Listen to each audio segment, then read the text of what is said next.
coming up in this episode. It really struck a nerve with me that, this industry, be it a £32 billion industry, it's still not been digitized. So a year before my marriage with a London mortgage, I decided to think rash and quit. So I handed my notice in and left that job. I was going to solve food waste. Not a clue how I was going to do it, but I'm always trying to fix things. Whether everything, I'm trying to fix it. I love solving problems. And being employed means you've got to stick within the barriers of your particular role. And I would quite quickly reach the ceiling in that position and could become destructive if I'm not allowed to flourish. I'm a protagonist type character, and I need to be there. Now it's my decision. If there's a problem, I can fix it. That's the benefit of joining, building a community and a network of people around you too, is the community knows who these bad actors are. So the more people you have around you, the more people you can ask, like, do you know this guy? Do you know this person? Have you heard of him? And they'll be like, yeah. Don't go near him. The Founders Unplugged podcast, hosted by Greg McCallum. Raw, uncensored conversations with startup founders. Always know that I'm food focused, always hungry, always, watching the calories and all that sort of stuff. But how about you? I'm the same. I'm always hungry. Yeah. Much to my wife's frustration. But to be fair, I'm responsible for the food in the house. That's my domain. You see, the kitchen and the food shopping and all that. That's my domain. So it breaks my wallet. It doesn't affect hers. Yeah, my love for cooking is up there with many of my passions. It's one of the very few times in a week that and washing up and doing the pots. But cooking is an hour. I like to cook from scratch. I like to know that I'm putting in lots of different variations of colors and vegetables. So that hour is very much one of the very few hours a day I don't think about Platter. It's exactly why I enjoy it as well. Enjoy cooking as well. It's like solitude. It's like everything else kind of disappears. I put on some music. I can just focus on cooking most of the time. There are other occasions where it's like mad rush. Got to get the kids to bed, all that kind of stuff. But more often than not, I can enjoy the cooking. So yeah, I'm with you on that one. I'm with you. Yeah, I'm quite the batch cooker. So Mondays, right.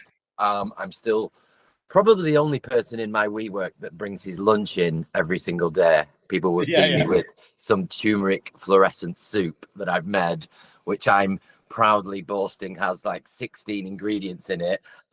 Because I do a lot of reading, but Tim Spector and the gut health, I try to live by a lot of that. And there's me eating fluorescent nuclear reactive soup on my lunch while everyone's tucking into, which I can only imagine is delicious food. But no, the occasion I will treat myself, but not too often. Yeah. My wife, she's on maternity leave at the moment, and she says that when she was going into a then new job about a year ago, she was saying she got a lot of funny looks because obviously I would provide her lunch and she'd be the only one that didn't have like the Tesco's meal deal kind of thing. But yeah, she'd be there with like 3-course meal, and she'd get all this. She's like, "Can you just scale it back a bit? It makes me look like a bit of a I'm like, I'm sorry, I want you to eat well. Do you know what I mean? I don't want you to eat a bloody sandwich. I want you to eat properly. So yeah. Anyway, man, it's good to see you again. It's been a while. Yes. So look, before we kick it off properly, I guess. Well, we already have in a way. But what I like to do to get these things going is just to ask my guests to introduce themselves, introduce the business. Take as little or as long as you need to do that. And while you're doing that, if that's okay with you, I'll probably just share on my screen your profile and the website. So yeah, take it away. Introduce yourself, man. Oh yeah, thank you very much. I'm glad we got this chance. I know we had to bump the next one along, the life of a founder. But my name is Jack, and I am the founder and CEO of Platter, and we are a all-in-one wholesale food platform. A little bit about me, as you mainly can tell from my accent, I'm from the north of England. A lot of people get it mixed up and think I'm from Yorkshire, but I'm actually from Lancashire, a little village called Longridge in the north of England. And my background has always been in food wholesale. My father, in fact, started a business back in the 80s, the same year I was born. So whether I liked it or not, more than not, when I was younger, spending my summer holidays crushing boxes, delivering cheese around Manchester as a co-pilot. And then when I left school at 16, I actually went away from that and went and become a carpenter. Did that for 2 years, realized that I valued my knees and my hands and fingers. So left that line of work and went into the family business. And my dad's family business supplies schools, hospitals across the northwest of England.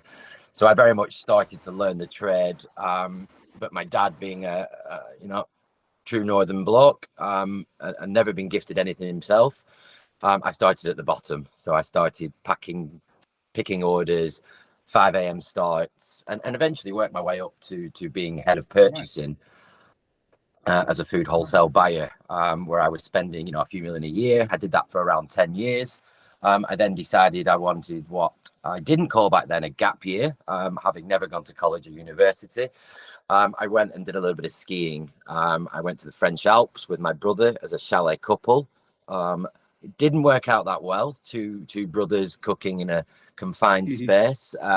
We went and did a little bit of chefing separately on that season, and it was actually 13 years ago maybe. And that's actually where I met my partner, now my wife, mother to be in March. So that's technically my second baby, first child. First baby is obviously Platter. So and Izzy was from London, so I decided to leave the family business, go and see what the city life was like, and then went to work for food manufacturers. I had a lot of contacts, so getting a job was really easy, and I did that for around 10 years. So all in all, 20 years for food buyers and food suppliers who are now my target customers. And people always say, why did you leave?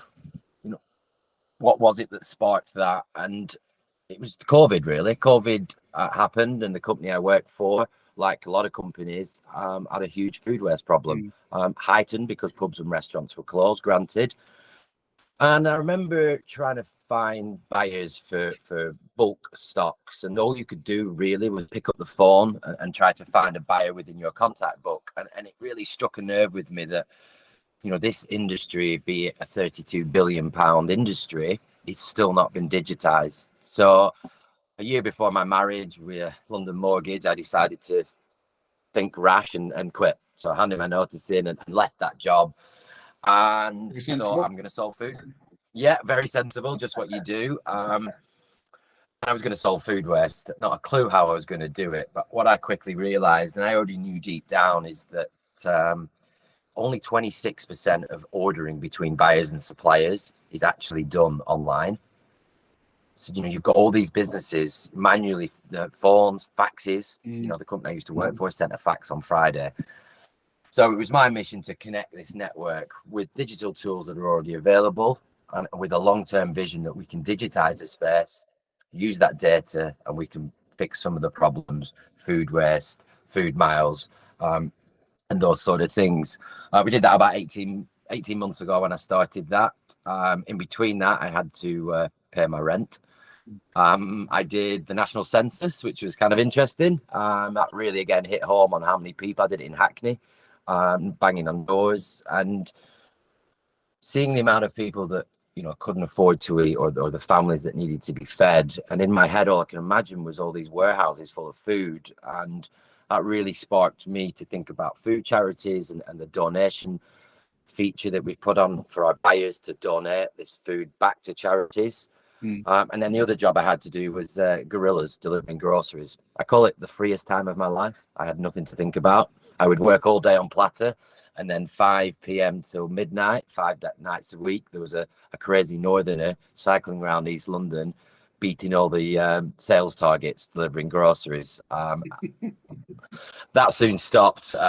We found Andrew, my CTO, and started to build a business. And that's taken us to where we are today. We've just recently accepted some funding from the Startup Wise guys. They're a VC firm based out of Estonia, but they have accelerator programs across Europe. We've just been on their B2B SaaS out in Bilbao. So I was in Bilbao for a couple of weeks, and we're still on that process. But it's been a huge learning curve. digging into company values, ICPs, this sort of stuff that builds the foundation for us to be able to scale our business. And we're now looking to close the remainder of the round, although investors are on cruise ships and in sunnier climates right now till a couple of weeks in Jan, but that's fine. I'm due a bit of downtime myself if I can shut off. So yeah, that's me and Platter, how I got there. Fantastic. And so what is Platter doing exactly?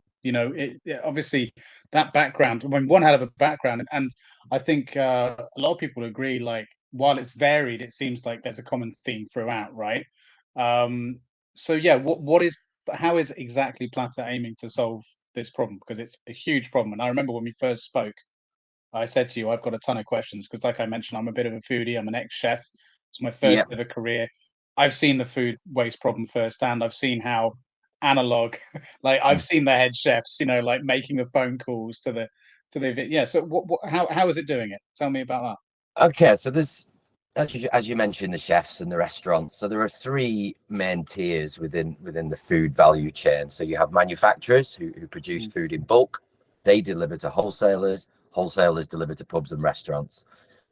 Pubs and restaurants have been ordering using technology for the last 8 years. There's been a real boom of chefs using various apps to order, to streamline.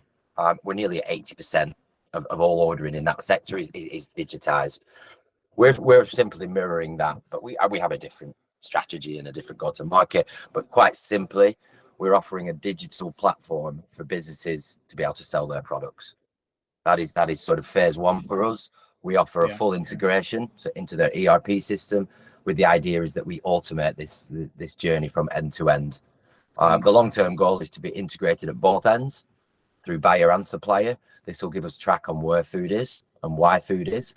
And with that, we can then start to look at some of the bigger problems. So primarily the focus is on the ordering, with a 74% of it still done offline. We then bolt on services, whether it's fintech tools, buy now, pay laters, invoice matching, food charity features, and so forth. It's a growing beast, but we found that what is it that people want now? They want to digitize their businesses. Other sectors that have been digitized, you see a 26% growth in sales. This is just organic sales. A lot of buyers, like you say, it's analog. At the end of your shift, as a buyer myself, you just want to place the order and go home. A lot of the time, you don't know what that supplier has. You've got a rough idea. So it's by simply digitizing that process and offering visibility at both ends. So that's our primary focus. That's where we are. We've got a few clients doing that. We've got a nice wait list for January of clients. So that's what we do for now. It's amazing. And you mentioned obviously some of the things that you want to add on to it sort of in the future, but what's the ultimate vision of the platform from your perspective? What do you see it like? What's the best case version of what it's going to be like in like 3 or 4 years? The big hairy ass goal, as they call it, or the North Star, or whichever sort of thing you want to put on it. I see it as there's three sectors in it. There's the European market. 42% of all food that comes into Europe is coming into the UK is coming from Europe.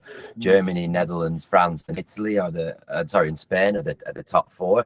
So we see that as one market. You've got America as another market, and then Asia. These are three big juggernauts. Our big goal is Europe, is looking at that food waste issue. So there was, as numbers goes, if you look at food waste as 100% as a whole, 70% is you and I, human beings, that waste, and this is what comes to market.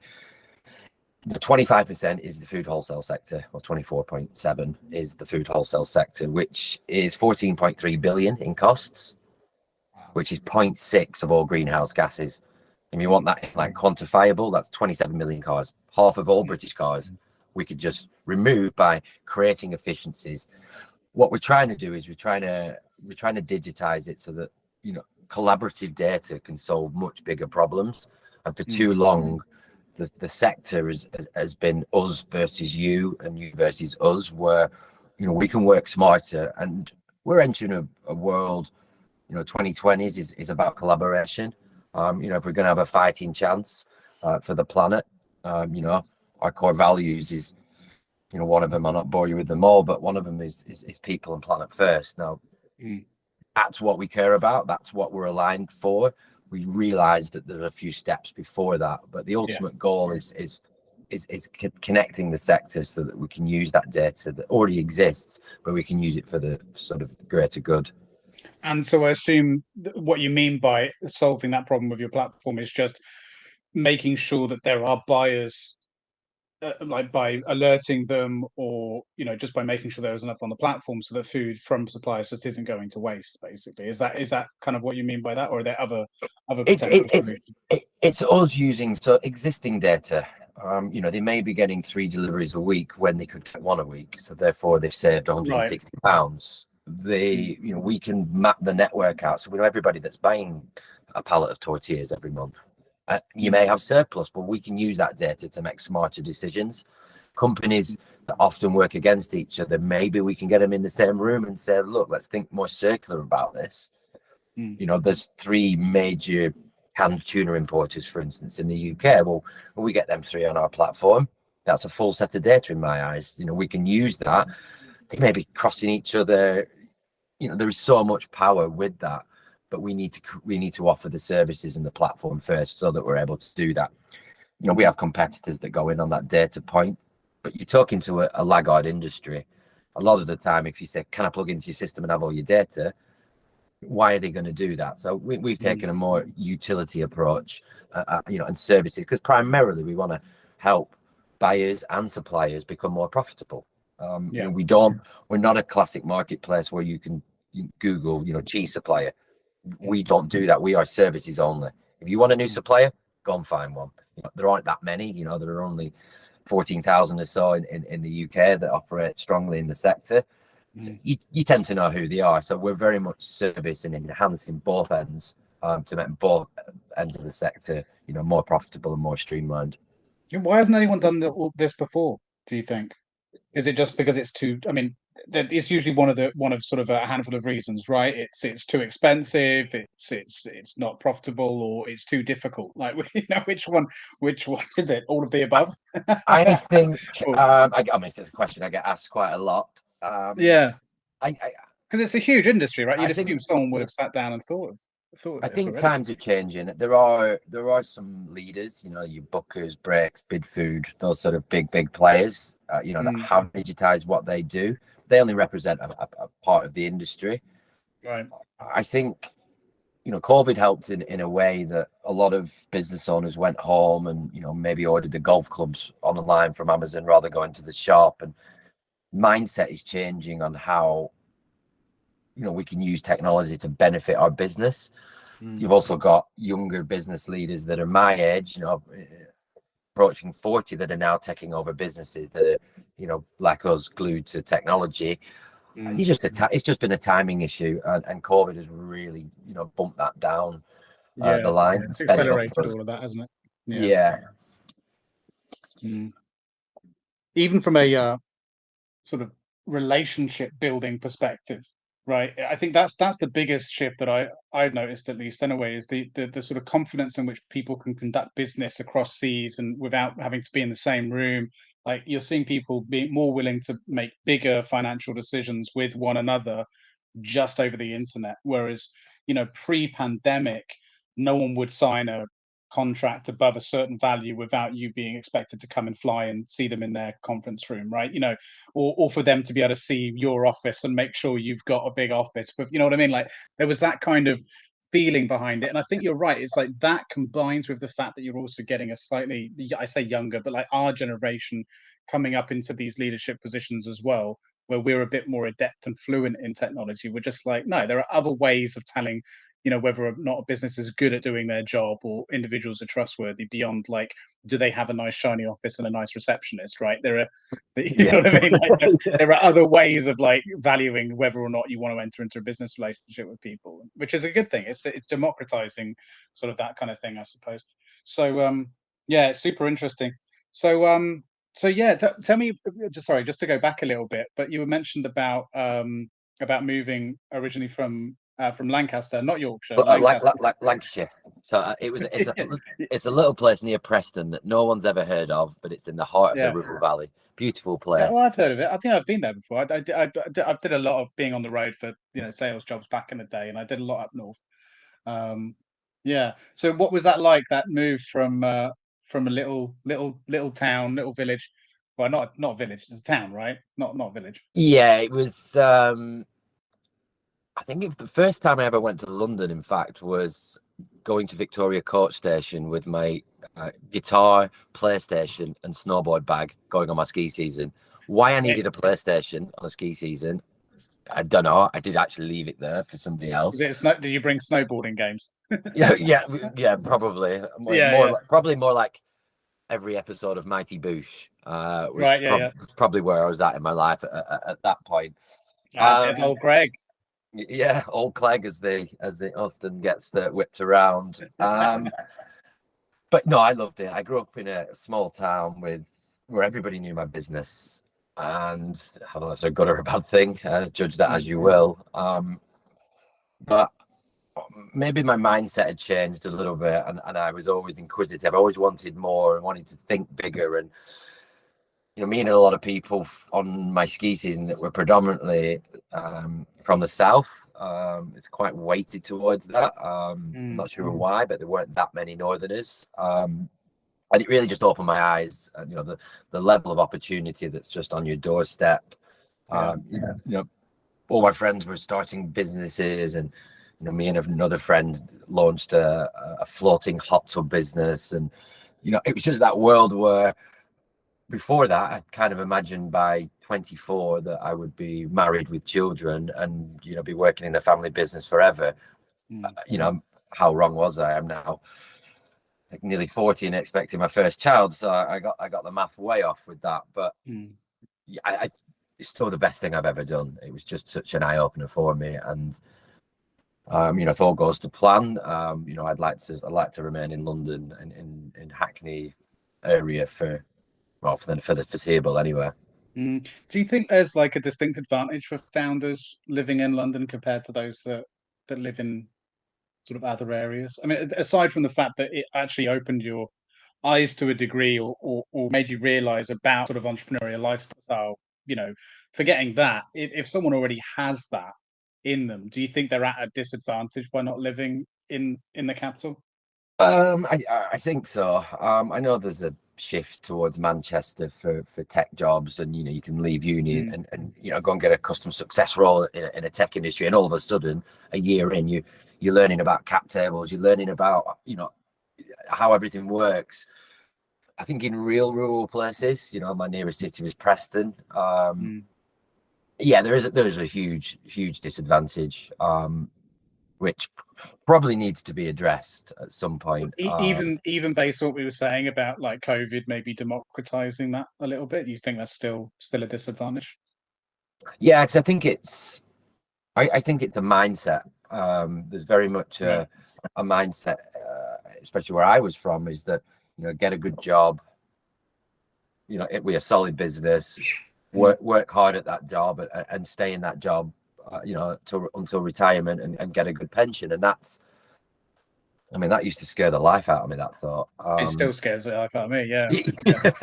And ultimately what ends up happening is you end up building your own business and doing exactly the same thing, but you just for your own business. So. Yeah. We tell ourselves that, and then we end up doing that for 20, 30 years. Yeah, but employ loads of people that we end up doing the same thing to them. Yeah, and they're sat there going, "Oh, I don't want to do this. I want to start my own business," and the cycle continues. Yeah, no, that's interesting. Yeah, I suppose. I mean, it makes sense, right? I mean, a lot of it is about the surroundings. Who you surround yourself with, and one of the things that I'm always telling people, and I always hear a lot as well, which is good, is that founders need to speak with founders. You need to network with other founders. You need to surround yourself with that sort of level of energy and inspiration. I think it's very healthy, especially in the earlier days of getting going. And I think you might be right there that, in terms of the best places to go for that, it's probably going to be London, right? Yeah, it's been a sharp learning curve over the past 2 years. I just live and breathe this space. I use all the digital tools possible. I've automated, most parts of my business. I'm just a different person than I was a couple of years ago. I've just thrown myself into it, bootstrapped it until recently, and I'm a much different person than I ever probably thought I would be. And I don't think, even the scene in Manchester, I don't think those opportunities would be as ready available. So if there's any young entrepreneur wannabes out there, my advice would be, get yourself to London or, Lisbon or Barcelona, where these tech hubs are, and throw yourself in the deep end, because unfortunately that's where it's at, and that's where the opportunity is. It can't hurt anyway, right? At least. But and that's a good point as well. It's not just London. There's a lot in neighboring countries that are doing amazing. Well, if you want a cheaper lifestyle, don't come to London. If you want to live in a 6-person shared house, and that's what you'll have to do, and you'll have to do multiple jobs. Maybe Lisbon, maybe Barca, maybe slightly cheaper cost of living. Yeah, and a different style of living as well, right? Yeah. So how's the accelerator been going then? You mentioned that's been you've been out there for a couple of weeks, and it's still kind of on the tail end of that. So what was the most surprising thing about that? What did you take away from that experience that has kind of stuck with you and maybe helped you the most?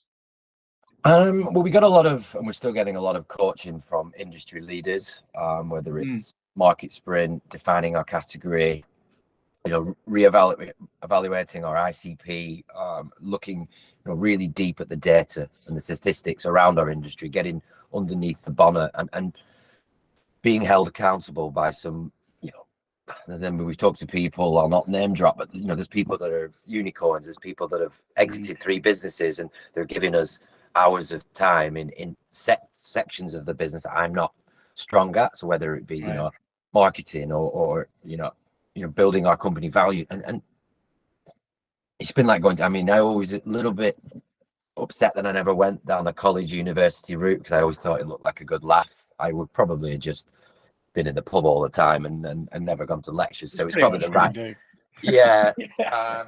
But I've learned a hell of a lot, and I'm constantly learning off some great industry leaders. We were on a chat this morning with it was an AI panel. There were 5 or 6. There was somebody that was top, I think he said he was top 12 voted by OpenAI as an OpenAI specialist. And wow, this guy could, and to get in a room and to get a contact that's somebody that you can now lean on, it's worth its weight in gold. 100%. And also the other founders, there's 12 other businesses, all B2B SaaS, but all doing weird and wonderful things. We build a sort of sense of community. It's someone to lean on, rather than me going home and chewing on my wife's ear about, stuff that she quite frankly doesn't know or doesn't really care about. And what it's like. You can get all start talking about your business and your founder worries in your life. And now that we have this but now we have this network, it's been really good. No, 100%. Yeah, you start talking to your wife about it, so eyes glaze over, and they want to talk about the baby. TV volume goes up, and okay, I'll just go back to my laptop. I'm happy being hunched over, getting a bad posture. Exactly. Well, it's like I said earlier, founders should speak with founders, and I think that's exactly why, for so many reasons. But no, that's great. It sounds like a really great program. So did you apply for a few different accelerators, or was this the one that you really had your eye on? I applied for this last March, actually. Got put on a wait list. I was pre-revenue, didn't have any customers, and so I went out and did that. I went out and got customers, still bootstrapped. Refined the market fit a little bit, learned a few things. It's always better to learn when you've not got cash as well. And then they reached out to me and went through the process again and got onto that accelerator, and that'll be run till, when is it, sort of March time, just before I have a baby, it ends. We've got some pitch competitions that we're doing with them. There's some further investment coming. But it's been really valuable. I've looked at others. I'm always quite picky about my cap table. I've heard too many stories. They all classic saying is that it's easier to get rid of your wife than it is to get rid of an investor. So pick wisely. Yeah, I you got to and keep the it's cat table clean. Yeah. and it stuck with me. And I really wanted the wise guys on my cap table, although Estonian based, but they're active, across Europe. So for us to scale into Europe, the connections, the network, the language barrier, I mean, they've already looked at a potential collaboration in Spain. We have clients ready to go over in Spain, and they can make that happen a lot quicker. So I was very pleased I got them on board. Yeah, it's just been such a value add as well for me. Yeah. So was all of that the main reasons why you knew you wanted to go with them, or were there some other? Was it some of the names maybe that they were working with, some of their partners and so on? They have a good track record. I Right. wanted that foot into Europe at this Yeah. early stage, just naturally, as I mentioned. 42% of food comes from Europe. We've got a client already that we do the tech between Ecuador and the UK, but they're active in 7 other countries. So we've got a footprint in several European and some of the Nordics. In fact, I don't have a clue where to go there. So bringing on, this huge network of founders, the alumni that they have, I think they've invested in over 350 businesses across Europe, quite heavy in Central Eastern Europe as well. Right. Which is a bit of a blind spot for me. So yeah, it was a value add on a few fronts, really. Yeah, sounds like it. Because I get asked a lot by founders, what, well, obviously what investors I might know, et cetera, because I've got quite a deep network there, but a lot about accelerators, what my opinions are on them, who I can recommend, this, that, and the other. And there's no real answer to that, is there? It's well, what are you looking for? It's So it's yeah, what it's it's what's interesting. right for you, and it's I Right. think the timing of your business. We've been offered places on lots of others, and you know the equity and where we thought we were, sometimes they just don't work. If you're a really early business, something like Antler, or those smaller ones that have preset like Startup Bootcamp, those are both great for early. You can save a lot of time, but I missed that and did it the hard way. Then there's that next wave of accelerators, Techstars, Wise Guys. That's that next level. And then there are some, that don't invest cash and maybe say there can be a lot of time. And as you know how busy we are, you've just got to sift through the weeds a little bit and make sure that you're doing it for the right reason. Yeah. Yeah, makes sense. Good advice for people as well thinking about it, because it's a bit of a minefield. All of it is, right? This is the thing you mentioned in the last couple of years. You've changed a considerable amount, learned a lot. Like if you could speak to your past self from like 2 or 3 years ago, you would be speaking different languages, right? Like the amount of stuff. There isn't any way of telling someone really ahead of time what it is they need to know. It's about that 1% change, isn't it? Incrementally over time, by that compounding change. There's just no way they can see your past self could possibly see what needs to be done, or what you need to learn in order to get there. It's just like, go and do it, man. Like, But there's just no go and do it. there's no way or where to learn it, is there? You can Right. go to university, and that's you learn about life, and you learn about fitting in, and all the other things as well as the Yeah. education. I'd probably go back to the 16-year-old me, probably not 16, 18-year-old me, and say, pack your bags, go to London, clip Go on sooner. someone's Right. go sooner. Right. There's a couple of young Italian chaps on our accelerator. They're 24, and they're doing this. It's called Chatty Insights. It's this AI. I'll not do it just by explaining it, but I'm thinking at 24 years old, these are experiencing this whole world, and I talk to them, nearly 15 years the senior, and we're the same. We're on the same level. So age isn't, they're in that zone, and they've gone and done that from a young age. They've gone and wanted to be in that. I think it's cooler now to be a founder. And there was a stat this morning on the AI panel. It was 1,000 AI businesses a week are launched. It's this exponential growth. So if you want to go and get in a startup, you can make a startup from ChatGPT within 4 or 5 hours. You can have a business online. use bubble to build you a prototype. Off you go. Oh yeah, it's never been easier. But I mean, the thing is, I've got a bit of a concern about that, which means we're also going to have an absolute influx of really shit businesses, right?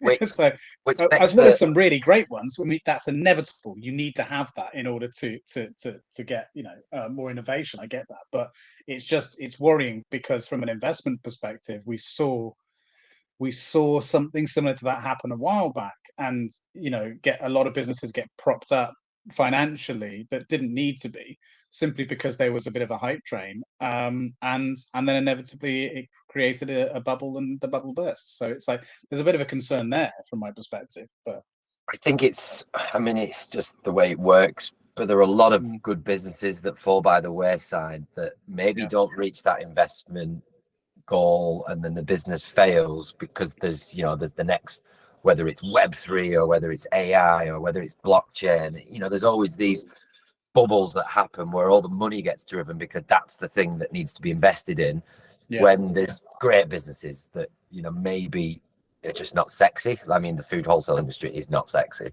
but it's timing, and there's opportunity, and there's, most importantly, the need for it. right. So yeah, Fortunately, there are a good amount of decent investors out there, and VCs and accelerators that I think understand the importance of the unsexy businesses. The infrastructure-based businesses like yourself, who are thinking of the bigger picture stuff, and that's really important. Those startups for good, right? Those ones that are really thinking about solving those problems, as opposed to sort of just chasing the new thing. But we need all of it, right? That's part of the ecosystem. We need all of it. But it is slightly worrying. I think, just like with anything, I mean, think about it like this, like Mid-Journey, for example, right? The rise of that, it annoys a lot of artists. I used to be a painter. I try and paint in my spare time. And yeah, there's a certain amount of frustration. I can understand that frustration with creatives when they see people just being able to create these amazing pieces of art when someone's never lifted a paintbrush in their life. And it's a similar kind of thing when you can see that it's easier now than ever to create a business and go to market and all that. There's never been a time with the amount of support and tools in order to do that. And I can get the frustration some people have looking at that when they've gone through the war to get where they need to get to.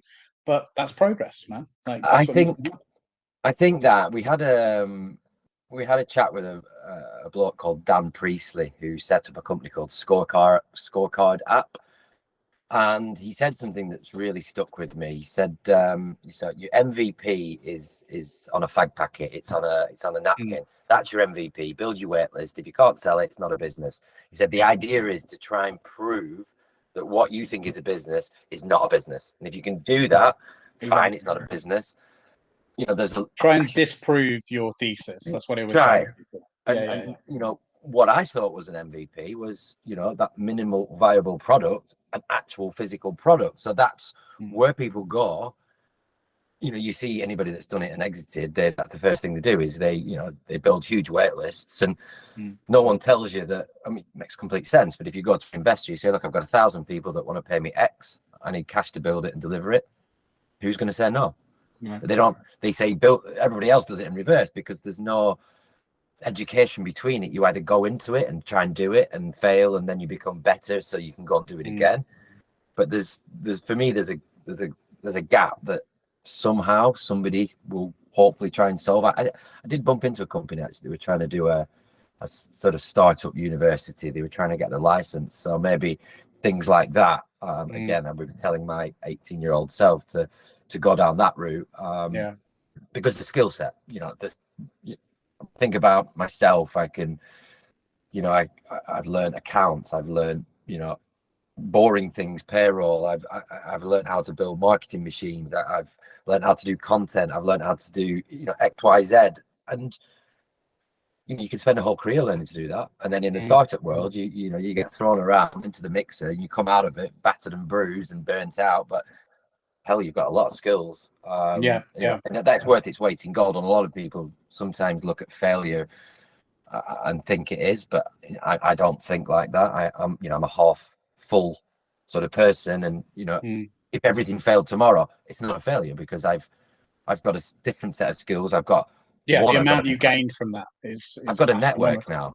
Yeah. The network you have in the north is, you don't have them, and you speak to somebody that went to, Oxbridge, and you can come out and it's quite easy to raise money because you've got that network. I've had to work ridiculously hard to build my network, a lot of stalking and begging and networking and all that sort of stuff.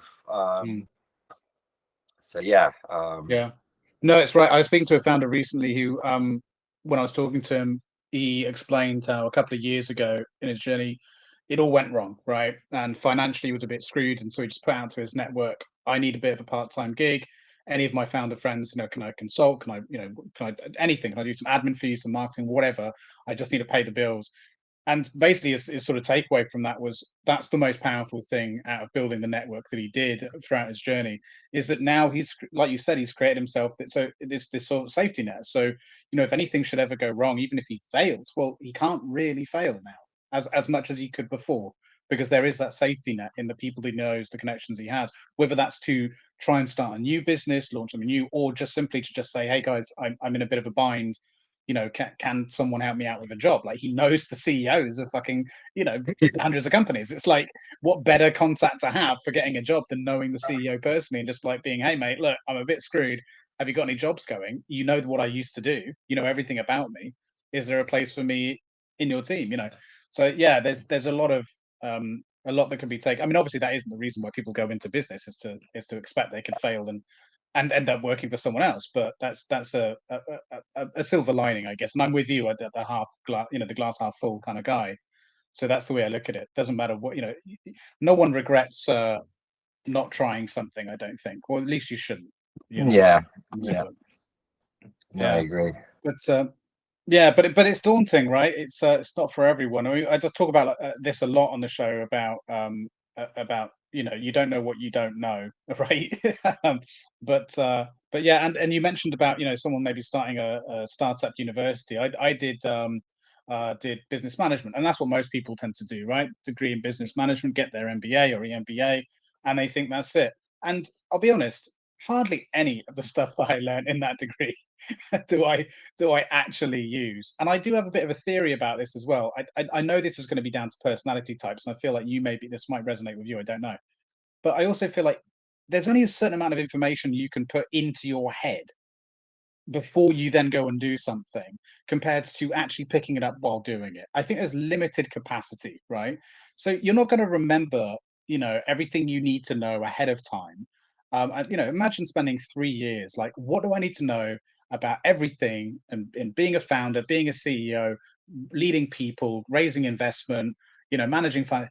Okay, right, 3 years later, I'm ready. No, you're not. You'll forget fucking all of it. Like, Well, what is it? You remember? Is it 3% of a book? right? Yeah. So, you go and yeah. You've just got to throw yourself in the deep end, and like he said, it is not for everybody. Was it last March? When I first started fundraising, I actually got stress-induced shingles on the back of raising money. I had sleepless nights. I put all this pressure on myself. I probably wasn't doing enough exercise. I was actually waiting for an operation, so I was actually out of action for doing exercise, which this time around, to anybody doing it, exercise, it's so key. And, the worries of, can I pay my bills? And the worries like, is this business actually a business? It isn't for everybody. So, you've got to go into it expecting that it's going to be tough. And just because I've raised a little bit of cash doesn't mean it's going to be easier. In fact, it's just the next set of problems and the next set of things that I now have to deal with that are on my plate. I think that's a really misconception as well, is that, and I was talking about this with someone very, very recently, this idea that, you become your own boss, and which, first of all, is a completely incorrect statement. But then second of all, that your problems suddenly go away, or there is a point in which your problems suddenly go away and life becomes easy. And that's a huge misconception, because like you said, it's just you might get that first raise, then a whole new set of problems will present themselves. Yes, some solutions, you will get solutions to, it will solve some of your problems, but then you will get a new set, and that will keep happening every single raise, every single step of the journey. And I think that's an incredibly important lesson about life as a whole, because there is never really a point in time where everything is suddenly perfect. That doesn't exist. Like, No. that's Well, complete if it bullshit. does, someone needs to point it out to me. But you know, Right. It it's doesn't. Like, never going to be like that, and you yeah, just gotta accept it. Accept that it's going to make you absolutely. grey, it's going to make you stressed, it's going to make you tired. But I wouldn't change it. I wouldn't. Right. I wouldn't change what I do. I'm. Because you're in to a degree, you have a lot more agency over that level of chaos than if you're working for someone else and you're in a job that you're maybe not entirely satisfied with, right? At least you feel like you're. I mean, this is how I feel, and I'm trying not to speak for you, but this is at least how I feel. At least I have that agency in my life. So if something isn't going right, I have the capacity to make a change and try and rectify it and do something about it. Whereas if I'm, in the past, going back to when I worked with for other people, that was out of my control. I couldn't do anything about that, and that's not a fun position to be in for people, I think, with our sort of personality types. Yeah, that was a big thing for me growing up, actually working for other businesses and being, I hate the word visionary, but If you are enjoying this episode and want to support the show, please like and subscribe with notifications turned on. I'm always trying to fix things. Whether Right. everything, I'm trying to fix it. I love solving problems. And being employed means you've got to stick within the barriers of your particular role. And I would quite quickly reach the ceiling in that position and could become destructive if I'm not allowed to flourish. I'm a protagonist type character, and I need to be there. Now it's my decision. If there's a problem, I can fix it, and that connection to me is one of the reasons I do it. I have the ability to change if there's something wrong, and that allows me to be free, and it allows me to achieve the goals that I've set for myself. Yeah, I got good. Yeah, I agree, and that's a good position to be in. I got some really good advice many years ago when I was working in my first startup from my boss at the time, who said, you could see I was getting very frustrated. I was constantly trying. I was at a battle at the time with the exec team, trying to convince them that there was an enormous issue on the horizon, basically, and that if they didn't make some changes now that I was suggesting, it was all going to go to shit, and they just weren't listening. And the best advice he gave me was, he said, "Look, Greg, you've got to be very careful because of people who, throughout history, who have said to be able to see the future, were often accused of being witches." And I was like, and at first I was like, what the fuck are you talking about? Yeah, Like, what are you on about? he was like, at the end of the day, if you are the one to say, like, the wolf is at the door kind of thing, and no one else can see it, then when it eventually comes to the time where they discover the wolf is at the door, they're going to suggest that you're the one that put him there to prove that you were right. Right? It's like, you've got to be careful, because if you essentially, by being the one person that puts your hand up and saying, I can see something no one else can, if you are ignored, everyone might think, well, because of the way he acted and stormed out of that room because we ignored him, he probably went and made that problem happen, right? Which I thought was a really interesting point. I was like, yeah, that's actually really fucking true. So I took a different tact moving forward. Yeah, no, But that's. I mean, you I'd have to never be say careful. never. Never say never working for somebody. I would never be against it, but it would be. Be hard. I will be in startups or involved in startups, hopefully for the rest of my life, in any which way capacity. And that earlier, although having never worked in a big startup, I've got friends that do, and there's structure, there's 200-300 staff, and that's not my safe zone. My safe zone is that earlier stage, being able to think and allowed to think, and that's really what that's what's so exciting about what I do now. I can turn any which way. I could turn it around tomorrow, and we could be white labeling our product and doing it in the interior design sector. Or the pet food sector. I have that ability that I can do that tomorrow. I'm not sure what my investor would say, but yeah. And like you said about the sort of stages, a lot of people, founders I know, love this stage the most, right? This early stage, the sort of pre-seed, seed, Series A, because it's the most exciting. And The amount of founders I know that just fall out of love with it once it gets to that sort of that bigger the bigger scaling sort of stage is kind of crazy. But I see more and more people now, more founders I know, real sort of growing with it, because as long as the business grows at a steady enough pace, I think you can grow along with it. It's when it really scales very quickly, I think that's when there's a bit of a culture shock, you know. So I think, again, it's my personality type. Always say I'd rather be a camel than a unicorn. I'm very slow, pragmatic. I always like to look at the end goal. What was the end goal for me? Where do I want to be personally? And then this is, again, what they don't teach you. You get offered a check, you take the check, and all of a sudden you've gone into, or your projections show the hockey stick and the 100x, and you've gone down the VC route. But no one says, what do you want? You know, I have people I know that can't get out of their business, and they've got a Series B, and they've got to sack people and go to America and things like that. So I think about that, and I thought about where I want to be, and I work back from that point. And that then makes my decision making a lot easier on what route I go down. And I'm happy with that. You know, everybody thinks classically, you know, you've got to raise all the rounds, get angels, get some VC money, you know, burn rate. Well, actually, no. If you can get to 50 million ARR, you know, and sell your business and never go down that route, then it's still a good business, right? It's still a great business, but you're not sold that dream. There's only one end goal, really, isn't there? And you think about how many people IPO, you know, how many unicorns are there?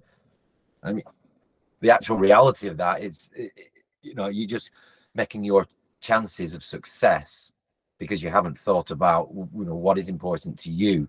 You know, do you want to be a founder of a business that's 300 staff and in 12 countries, you know, or are you happy just doing it to a certain stage and then letting somebody else take over that mantle? Yeah, and that's a completely viable option too, right? Yeah, exactly. Because if you're limiting the definition of what success is just to this concept of a unicorn, then you're setting yourself up for very likely disappointment, right? I remember that. Broaden that to a variety of different, like you just pointed out there, a variety of different outcomes, then you know you increase your chances substantially. Well, it's that first time you think, cool, I'm going to do a business, right? I'm going to make a pitch deck. Okay, I need to get some money. So you start to Google and you find these companies and they want to speak to you. They think you got a cool idea, and then all of a sudden you've wasted 200 hours talking to people that go, come back when you've got a million ARR, or you know, when you're at this stage, and you think, wow, if I'd have just had that information beforehand, you know, the only commodity we have is time, and you've just wasted 200 hours. You know, it was good. It was good practice. You know, as a first-time founder, first-time founder in the tech world. I've had a couple of other small businesses throughout my life. I had a cheese stall, in fact, in lockdown. That was good. I used to drag my wife down to Hackney Wick and sell cheese to mainly the BBC staff, though, lived out that way. In freezing conditions. That was called Eager to Cheese. That was quite a lot of fun.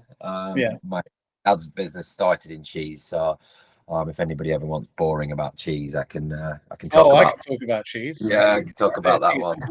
Right, so you know, I'll talk about cheese, wine, you name it. There you go. But as a first tech business, you know, there's just a little handbook that surely someone should say, here's the playbook. You know, I was looking. Here's the thing: they exist, but the thing is that you know, it's like, well, you know, when you're a founder, you know, when you're deciding to start your own business, you wouldn't think to look for them, right? Because you just don't know. Like, you don't know that that's something that you should look for. Like, you know, as I'm sure you know from when we spoke before, you know, I do a lot of pro bono advisory work for founders, especially at early stage, and a lot of them, you know, they may have raised already, and you know, some even Series A. I work with some executive teams there too, and but the vast majority, I'd say probably about 60% of the people I speak to in the pro bono work I do are people who just have an idea and they just have no idea how to start. And so I like to think I'm helping them save that sort of 200 or so hours by giving them just 1 hour. They tell me the idea, they tell me what they want to achieve, you know, a bit about themselves, their lives, their situation, and I'll tell them straight up, like, do this, do that, like all the stuff we just talked about. You know, get a waiting list. You don't need to build a product. You don't need to get a CTO. You don't need to learn the program. Like, you know, there are different ways. I mean, a lot of it as well is, so I got really lucky. I got onto a free course run by Funding London, by London. and it's in Right. partnership with Mounteside Ventures, really cool bunch of people. And it was an investor readiness program. It was a free over 5 days. I actually did a talk there to the latest cohort recently, and what you come away with, just the simple things of understanding, how money flows via LPs down, the life cycle of the funds, asking those questions early on, and what sort of money do you want, and how to go about getting money. It's all the classic, ask for advice, get money, ask for money, get advice. Well, if somebody had told me that 18 months ago, I'd be in a different position. But it's just these little nuggets that, one day, hopefully, I can, pass them on. That's a stretch goal of mine, is to be able to, give this back to young, underrepresented in a way, northern founders. But that underrepresented could be anything. But, to give back that early learning, because it just saves a lot of time and it can actually make more good businesses. 100%. Just need to educate. Yeah, I agree. Like instead of having to rely on individuals coming to that realization or getting that desire like you did to move to somewhere like London to get inspired to do it, to bring that information to them, I think would be a really big play, for founders like yourself who come from outside of London, to bring these sort of things back to sort of their home regions, as it were, to inspire the next generation. Because there's something that I think about a lot, and is actually one of the driving forces behind why I do the advisory stuff, is because I know, just like you said, there's a lot of people who just sat in front of their computer and they're like, or on their phone, and like, I've got an idea for a business. Where do I even start? And they just start Googling and they go down that path. And I'm just hoping that at some point in that path, they come across me and I can be like, right, I can save you your fingers. I can save you a bit of time. Yes, you live in wherever, like out of the way. Don't worry. There are ways of doing this. And just kind of reassuring people that like, no, you're not crazy. Because I think that a lot of people will think, well, surely like Elon Musk didn't sit in front of his computer and Google how to start a business. Like, what's wrong with me? It's like, no, there's nothing wrong with you, man. Like, this is the way to do it. You're on the right track. Like, the 99% of the work is just in here, and you've done that by deciding to actually do it. Like, well done. I've got your back. And I need to hear that shit. Maybe someone should like do a road show. Do you know, like when we were kids at school, the bus would come and there'd be pets on it, or there'd be a library. Maybe a road show around the UK, going to schools, colleges, and just educating and showing people how easy it potentially is. It doesn't have to be. I mean, you could set up an Etsy business tomorrow printing Beatles t-shirts and put a mailing list out that costs you nothing. So all of a sudden you're a business person. Okay, you might not sell any t-shirts, you might sell a few, but just showing people, especially today, it's frightening to think that what our kids, the tools that they're going to have at their fingertips to be able to create a business, it's absolutely frightening. And I think because in the city, everyone's trying to solve similar-ish problems. People like myself that come from, I'm a domain, I'm not expert, but I've spent my entire life within a sector. I see it in a certain way. Outside of the London bubble, everybody's doing law tech in London, or everyone's doing med tech, but there's all these pockets of industry, and there's experts in towns and smaller cities that probably just not being given enough confidence or enough information to think, I could go make a business of that. And probably at that decision point going, I'll just stay where I am, because it's natural to not want to take that jump. But if it was a bit easier, I think we would extract more talent that's out there. It's all out there. That's a super interesting point. Yeah, because with a city like as big and as sort of populated by founders as London and others, it does start to homogenize a little bit. Like you can like you said, you can walk around like networking events and speak to people, and a lot of the businesses sound very similar, or like adjacent to one another, and you start getting this sense like, ooh, when am I gonna, if the next person I speak to tells me they're building a wellness startup, I'm gonna cry. Like it's like it kind of goes like that. So I'm with you on that. Yeah, and it's just this idea of like, I suppose that the only thing that worries me a little bit about this, because people are doing what you said, right? They are going around, creating YouTube channels and TikToks. There's a lot of talk about, sharing the awareness on how to start a business using the tools, and create a side hustle and this and that. But the problem with it is it's quite predatory. A lot of it, I feel like.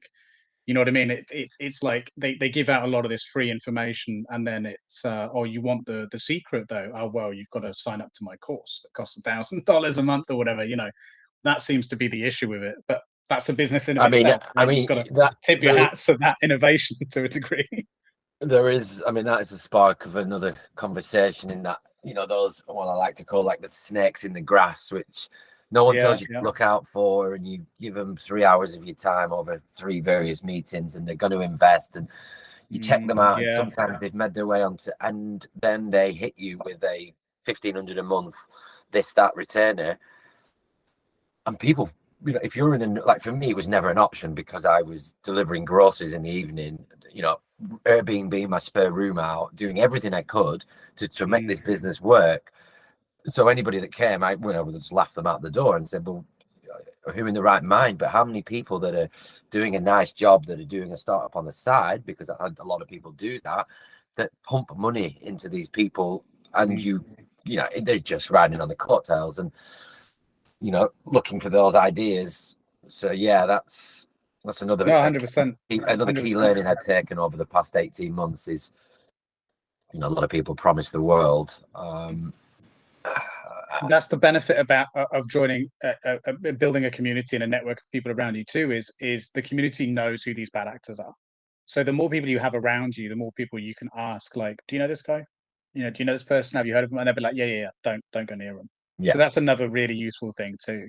You know, about that. But yeah, no, the funny thing is, I would say about 2 or 3 years ago, I felt like I was very adjacent and potentially dangerously close to being categorized like that myself as a advisor and fractional, because I think you do, as well as you know, as well as being a founder, which I think it fortunately sort of helps people see, oh okay, he's actually he does the shit that he's talking about, so that helps. But still, just, you know, speaking to people and saying that you're an advisor does automatically sort of raise that concern with some people, and that's actually why I started offering the pro bono stuff, because I was like, no, the reason why I want to help is because I want to fucking help. Like that's well, they've made they've made it harder for genuine people like yourself. Yeah, and they give it a bad name, and then exactly, there's automatic suspicion. Yeah, and you know, and it would be the same for you too, right? So you were saying, like, you know, your ultimate end goal is to help other founders. That you'll probably start getting that too, because there already is quite a lot of, you know, exited founders who give advice, and there are some out there who are also bad actors, unfortunately, who, you know, are demanding a piece of the you know, the place on the cap table, or a fee, and this, that, and the other, and they're not really providing any value, and so, you know, again, there's that issue too, you know. Well, I've actually been chatting to quite a few advisors recently. We're looking at building a board, and a couple of them, one of them told me something that, I mean, I had to sit down when he told me that he'd been given 10% as an advisor. And I well, it's a bit, in my opinion, it's a business killer, right? I mean, my investors don't get that on, you know, 10% in the first round as an advisor. You know, Yeah, it's too easy to give 1, 5, and then all of a sudden advisors get a bad name, and it's, you know, it makes it tough for people. But it does. You're going to get that. You know, it's human nature, isn't it, for people to look for a way in to make a few extra quid. Well, that's it. I mean, that's what we're all in the business of doing, is trying to make a living. But so yeah, I mean, that's why to some degree you've got to tip your hat to it. But you know, you know, if you can get 10% of a business for doing now, then fair play. Yeah. But yeah, I mean, I guess that 10% thing, that's an interesting. I certainly haven't taken 10% of any business in my time as an advisor, but unless I'm giving them money for it, but as an investor, um, but I suppose I could see there may be times where that sort of, that amount of equity might be. I don't know. It'd be tough to think. It would have to be seriously weighted. If they came with a contact book that they could deliver you a substantial ARR guaranteed. Yeah. You know, if someone said to me tomorrow, I can get you $1 million ARR, 10% thing, I'd be like, great. If you can deliver me $1 million ARR, because that's, you know, it's his weight in gold, right? Yeah. That's the end goal. We're in this game for customers. That's what we want. That's the reason we're in business. But at that point, you'd be expecting them to essentially be a fractional, like actually, you know, contributing pretty regularly to the business operation. Oh, you'd be a couple of days. You'd be expected a couple of days a week, right? And be For that, fully part of the team. Because that sort of slice of the pie is what I tend to get with my fractional work. But that's because I'm actually putting the hours to making the business move, right? That's different. It's like you can't afford to pay the full salary, right? Okay, this is our way of subsidizing that. Like that makes sense. But yeah, otherwise, just in an advisory capacity, I would feel like I would be robbing people blind. I mean, fair dues if you can get it. Yeah, I don't know the ins and outs. Maybe he's just a really shit hot advisor. He's actually really good. Well, there you go. Maybe that's what it is. He's just really good at what he does, and people want to work with him. So there you go. I have an idea of what I'm, going to give to advisors, and that's what I'm sticking to, and that'll always be the case. A box of chocolates and a pat on the back. Yeah, there you go. Yeah, Christmas card. Well, a digital one at that. A digital Christmas card, but not even a real one. No, not even a real one. No. Well, I can't be trying to solve, some big issue. AI as well. I'd start sending out, paper cards. Doesn't make sense, but cards. Yeah. Yeah, absolutely. But yeah, it's a minefield. There's a lot, isn't there? But and this is the thing that worries me. Is that one of the reasons why I wanted to create this show is there's so much information out there for people. It's overwhelming, and I'm sure you've been through this. I mean, did you go through that stage where you were reading all the books and reading all the articles? There's just so much, and it's a minefield. And I'm hoping that this kind of, more than anything, people hear these kinds of conversations or find their this kind of thing elsewhere and come to the same realization that I think you and I did, which is everyone's journey is different. Just fucking start. That's the most important thing. Well, I think that's probably the hardest bit, isn't it? Is just putting that other foot in front of the other and saying, "Hey, I'm going to do this. I'm ready." Like going to the gym, right? The hardest thing is getting in the door. Just getting in there. Without beeline into the sauna or the jacuzzi, the easy section. Yeah, or McDonald's, right? Yeah. Gosh, yeah. I haven't been. You mentioned about exercise being a really important part of your journey. It's funny you say, like, so many people I speak to say that, and it's actually, I'm really struggling with that at the moment because I got an injury a couple of months ago. Well, actually, I got it a long time ago, but a couple of months ago it got really serious, which is an umbilical hernia. And so I haven't been able to go to the gym for a couple of months now, and I'm really starting to feel it, both physically and sort of mentally. I need to get that sorted soon, or find something else to supplement that somehow. But I don't know. It's a funny one, the hernia, though, because it's not like you could focus on like upper body and arms, because it's that core, and then you. Yeah. And I got it from doing deadlifts, and I'm a big fan of deadlifting. Like, for me, that's my most favorite exercise to do. It really clears my mind, and I'm fully focused. So not being able to do that, I walk the dog and stuff, so I can still do sort of cardio, I guess, but it's just not the same. It's not. No, I play football with friends in Hackney on a Thursday night. I'm twice the age of the competitive teams, and it's just really nice to get kicked, to kick, to scream and shout, and just vent a little bit of anger and a bit animalistic. Yeah. I go fully northern, which is great because we're top at Christmas, and you know what they say about being at top at Christmas, and we put a Thursday five asides. Everyone thinks I'm sad, but it's that little thing, and it's just oh god, such a weight off my shoulders. The last few weeks I've been struggling to get to the gym because of the accelerator and business and fundraising season. I'm doing 7 till 11 3 nights a week. I try not to do it Thursdays. That's my football night. Friday, if I'm allowed, I will stay on my laptop till silly o'clock until I'm told. I'm very lucky that when I close my eyes, I can go to sleep straight away. Very, very lucky. Wow, I'm very jealous of that. Yeah, very jealous of that. Yeah, you get the 1 in 30. I always put it down to a full moon, maybe, where I lie awake all night. But yeah, very lucky that I can close a screen after crunching, numbers or handling rejection. Which, one thing I will say to anybody out there thinking about being a founder is get used to rejection. Those no's. Oof. Yeah. Don't take it personally. That's a really good bit of advice that someone gave on one of these a couple of episodes back. They just said, just don't take things personally, and don't take yourself too seriously. I thought really good advice. I like to think of it as a little laugh, and then that's their loss. and just be Right. like, cool, well, you've missed out. Okay, that's, you get used to it. And also a no is only a no today, isn't it? Right. With They'll my forget about accelerator, you I in got a a no from couple the months. accelerator, and then I got a yes from them. You keep banging on that door. It's this idea of like, I don't think there's anything wrong though with sort of having a bit of introspection and thinking, okay, it's a no, fine. But what can I do to get a yes? Like, there's nothing wrong with that, as opposed to just thinking, well, it's entirely their problem. it's Because, the like you old said with the mindset thing. accelerator, you made some changes and then you got a yes, right?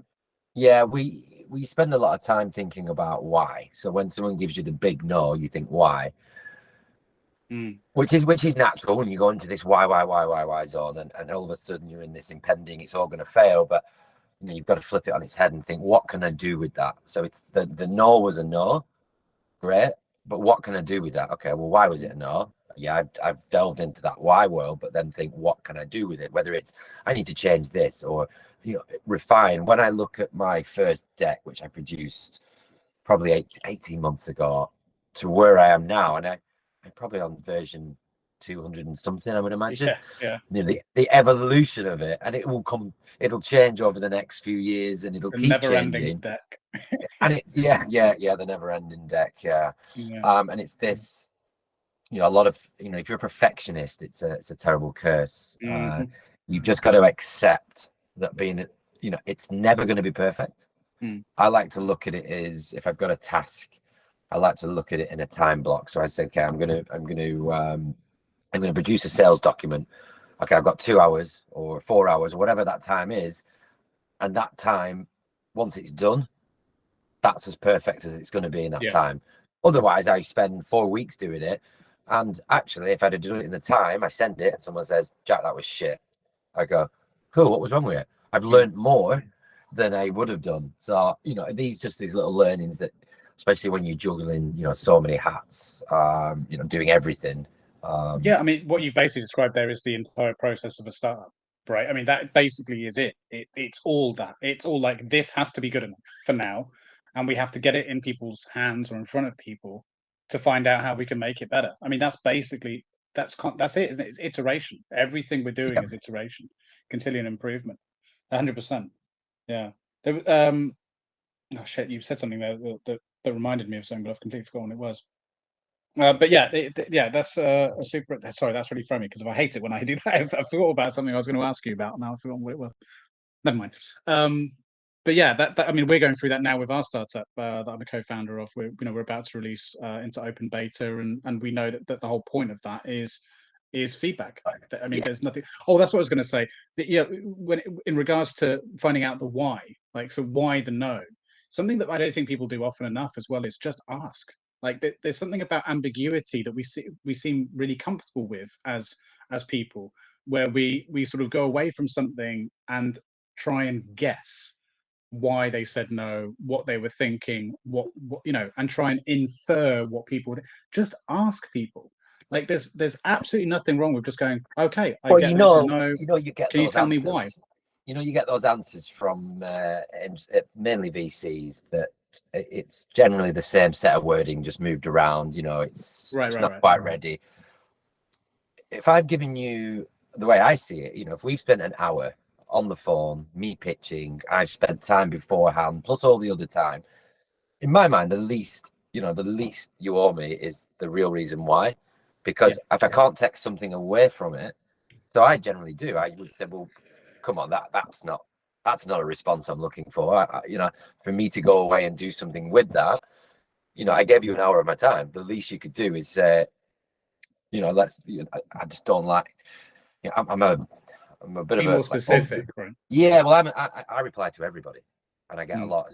Not in my spam box, but I like to reply. I go to bed with an empty inbox. I'm one of those people. Oh, that must be nice. And even Maybe if that's why I don't sleep. Yeah, I struggle. When I see people on their phone and they've got like 3,000 in that little red dot, I shriek. I think, I've got 4 email accounts for the business over various things, and everything's folded and filed. I should start using Superhuman, actually, and I keep meaning to, but the tight northerner in me doesn't want to pay £30 a month to save me. It's 20 minutes a day it could save me. So I really What does it need do? to. What's that? It's an AI tool that plugs into your Gmail, and essentially you create lots of shortcuts, so you can set reminders, so you can press like F whatever, and it will put it into your reminders and file it into the right file. So it's just a quick way of decluttering and organizing your life very, very quickly. Yeah. Because I'm the one with all the numbers on the inbox. So oh no, I can't. And it's this. Even if someone's in the wrong content, I still reply. I don't know why, I just do, and just probably in the hope that the 300 people who've ghosted me on LinkedIn after accepting my request, that one day they'll reply. You never know. Yeah, I've had replies like years later from people before. Like it's crazy. When you're in fundraise mode and you sat there at night and you've got LinkedIn and your phone in one hand and then your deck and whatever in the other hand, and you're working through it all, and you're messaging hundreds and hundreds of people. We live in that world. Generally, is an angel investor, he's probably not looking at LinkedIn. He's probably once a month or once a quarter or hardly at all. But you take it really personally. You think, well, I do it. I reply to everybody. So why wouldn't you? Do you know what the honest truth is? Like, I can tell you myself as an angel investor, what it's like. So inboxes are full, right? And I think this goes for all of us, right? To a degree. Maybe you're an exception because you reply to every email. But for the vast majority of us, if we get a message or an email, we usually see them, right? But first of all, a lot of people are writing the same email, right? There's nothing out in them that stands out, that looks different, that captures your attention. They're always usually very long. And this, going back to my sales roots, I can tell you that you really don't want any more than 2 paragraphs. And they tell you too much, not just by meaning too long, but they give you too much information.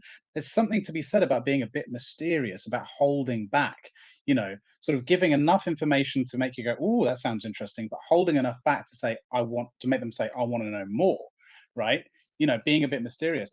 And honestly, I see these messages, and what will happen is I'll click them. I'll go, that's really interesting. I go to reply, and then something else, like someone in my team messages me, I get a call. So I think the majority of the time, it's people just don't have the time to reply. They forget, something comes in their inbox, other priorities take over.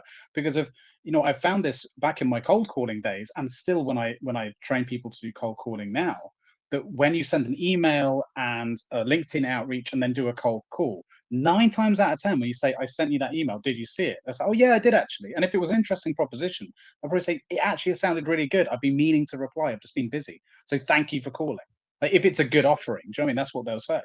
So I think that's a really important lesson. It's like, don't just give up.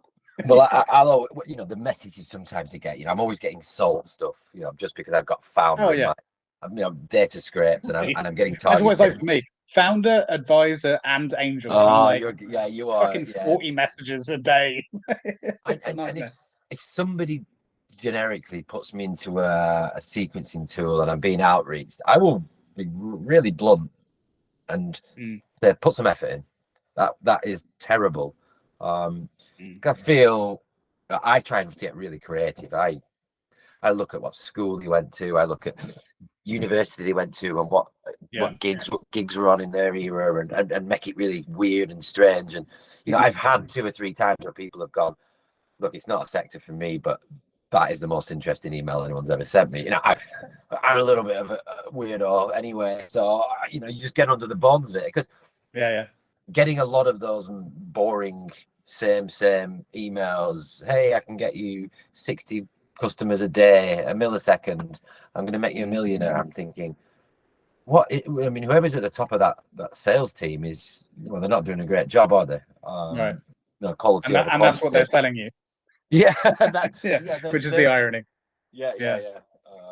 Gosh, I think LinkedIn should probably get rid of them. They're a little bit annoying.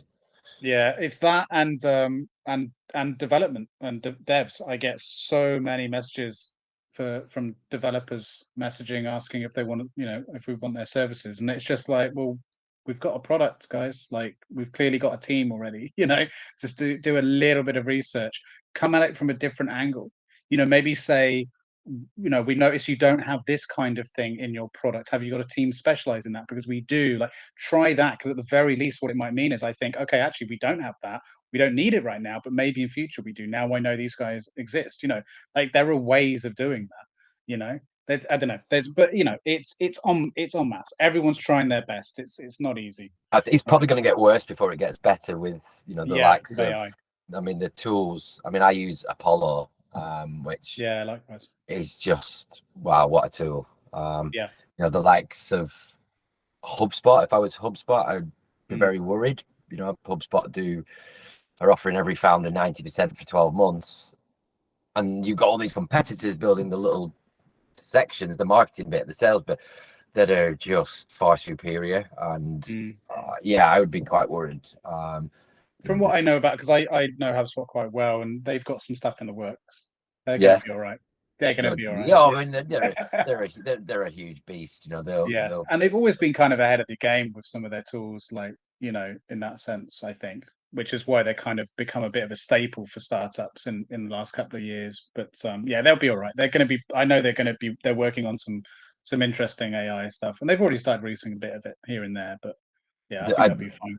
Actually, a tool, just while we're on that, something I saw today on the AI panel, it was an avatar of yourself as a chatbot, but I've never seen this being launched in the next couple of weeks. This guy had been working on it, and it pops up on the side, and you're actually talking live to this AI avatar of you. And I just thought, wow, I want that. I mean, with my northern accent droning over my website, just like, hey, how can I help you? I just thought, wow. And the face of customer engagement is on this seismic shift at the moment. 100%. And it's easy to get.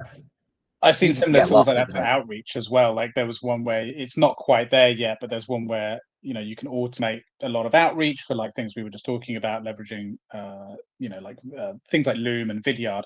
But how there's the video of you in the corner for those things. You can do what you were saying there with an avatar that's like a 3D version of yourself, and it will just read whatever text. So the text is different for each company that you send. You can add personalization based on extracting information from their LinkedIn, and it just does it all for you. Instead of having to make a different one for each person, you can feed it a list of like 3,000 and it will just do it. Like, that's definitely going to be the future of outreach. It's going to have that level. It's going to be indistinguishable from the real thing at some point. 100%. Yeah. Well, that's scary times, but also exciting times. I think this one it did 30 languages, and it could pick up your language. So you would, I mean, if it's indistinguishable from the real thing, and the real thing works because it's personable, because it makes people feel like they're connecting to people. If it pulls out the same emotional reaction from people, I don't see that as a bad thing.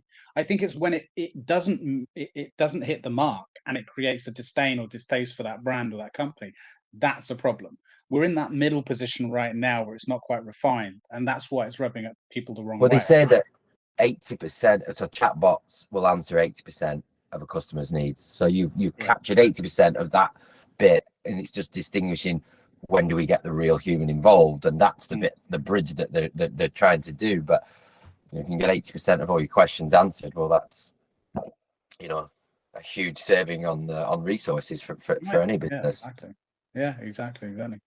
Yeah, interesting times. But I wanted to ask you about something, because you said you're expecting your second child. So and you were just talking about your schedule and stuff. Like, how are you going to consolidate all of that? I mean, that's have you and the wife sat down about that and thought about how your schedule is going to work once? Do you know if you're having a boy or a girl? We're having a boy. Yeah. Congrats. Yeah. Awesome. Really, So do you know really how looking that's forward. going to change when It'll change everything. In my head, I'm going to be working with a crying baby and doing juggling. I have automated a lot of things. Bookkeeping's done. All the things that when I'm doing them, I'm listening to emo music or some punk rock. All those tasks that I actually quite like doing, because you can do them, but they're not the best use of my time.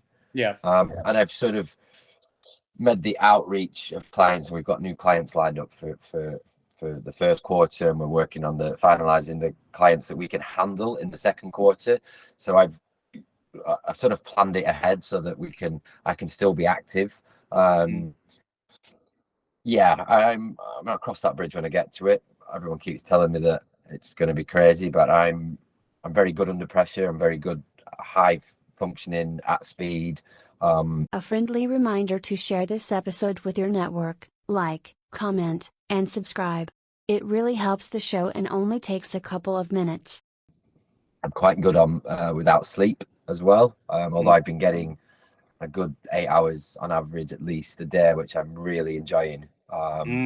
But when I think back in my 20s, I barely slept, so I can cope. But I think, yeah, we'll just cross that bridge when we get to it. I think. Yeah, because it's just like becoming a founder. No one can really tell you what it's going to be like until you do it, right? So it's just like, figure it out once you're there. But I'm lucky in a sense that yes, it's my business. Yes, it's a digital business, so it can be 3 a.m. and I can be working. It can be we can be any time, any place. So as long as I block those bits out, I'm still able to work throughout, and I have been working far too many hours of late in knowing what is around the corner, trying to get that workload in, getting these clients lined up and working on product and trying to hire and trying to close my round and it's a lot. But anything, all the outreaches now and the investor updates, and I use all the tools that I can get my hands on to make my life easier. So I think I'm in a good position. You're going to take some time off, maybe the first couple of weeks, do you think? No, definitely. Yeah. I've got 3 sisters and 1 brother. They have 15 children between them. Oh wow! Yeah, you're busy. Yeah, so I assume between like them and their partners, not between them, right? Yeah. Okay, good. That's what I was gonna say. But although they're still in Lancashire and don't work in the tech industry, right? So it's difficult, the partners having to go back to work, physical jobs in after 2 weeks, and maybe someone's had a cesarean or whatever, and you need to be at home. So I feel for anybody in that position. 100%. I say I will take 2 weeks off, but I will not be able to do that just because of me. I will always be checking that everything's still spinning. I like to spin plates. I have my outreach and various things where I can just go and check that the messaging is right, or I can bulk upload my LinkedIn posts. And as long as I live my life in lists. And you've got to make sure that inbox is clear, right? You're not going to be able to spend 2 weeks without checking the inbox. Inbox will be clear, which means I have to action things. Which there are things blocked out permanently in my calendar that I will always do. It's back to work, bulk work, those sort of things. So But we definitely are in some weird ways, like you just touched on there, kind of in a privileged position as well, which, I suppose even people working for tech startups, let alone running them, from home and have these sort of, this flexible schedule to a degree and stuff, especially when it comes down to things like maternity or paternity, right? We're in such a privileged position because, like you said, that position a lot of parents are in, especially first time parents are in, when someone has to end up going back to physical job. Like, it's tough, but that's what we've been doing. That's what most people are just used to. They can't even imagine another way of doing it, right? Yeah, well, I've got 7 minutes between my house, my gym, and my office, so I'm always 7 minutes away by bicycle, and it's a good, maybe the gym will be the one that suffers a little bit, but being able to get out, go to the office for 3 hours, work really efficiently. I think that'll keep things, maybe not in the first 2 weeks. I probably won't want to leave the house, and as new parents do. But I would imagine I will get structure. Depends how much the baby cries. Well, my mum said that out of the 5 children she had and the 15 grandkids that she's seen, I was by far the worst. as a Oh, baby. really? I cried. I cried and screamed till I was about 2. Oh, right. Shit. That So doesn't bode well then. you read what I was actually a month early, so maybe that was it. Right. That's what I'm hoping on. I'm thinking he'll be chilled and he'll understand that I've got some important stuff to do. But yeah, Yeah. Hopefully he'll get it. He'll be like, okay, Dad, I'm with you on that. cool. Yeah, I get it. Yeah, as long as yeah, I mean, take it as it comes. I can't wait. Yeah. Oh, I'm yeah, in it's a the best. very It's the fortunate best. position. I My do son, the like. first thing he did, literally seconds after it was a C-section. First thing he did, because he was handed over to me first, because she was obviously being sorted out after that. And the first thing he did was sneeze, and then and then silence for like a full day, like pretty much no crying and nothing. He was absolutely amazing. So it does happen. You do hear of it happening, but I just thought it was quite funny that the first noise he made was a sneeze, These, like yeah, as if you were saying, "I'm allergic to this shit already." Just like, yeah, God, yeah. yeah. I mean, and then I told my wife later when she sort of come back round again, and she was like, "Oh, it's no surprise. You're always fucking ill, so it's no surprise that he's ill as well." Yeah. Yeah, in my head, I would be like, "Oh, I'll bring him to the WeWork," and that's what the rooms here are soundproof. So I mean, I Yeah, haven't yeah, good seen work. many people do that, but Yeah, there's probably a reason for that. But yeah, it'd be, I tell you, you mentioned the gym earlier. I think a great business idea. We should see gyms with a creche. Like that would be amazing, or like little. So like, you imagine you got a treadmill, and next to every treadmill is like one of those little play areas. That's well, what you need, I like actually a think about gym this. purpose built for that. Think about this as I look to scale the business in March when we do our next predicted round in March 25. And we've stretched the team to 20 to 30 ish, and I see more and more tech businesses now offering 3 months for men for paternity, and I think it's only works really in the tech business. You couldn't say that to a factory worker, but I've been thinking about my company handbook and how do you keep staff. The demand now is different. It's not, people don't just want cash, they want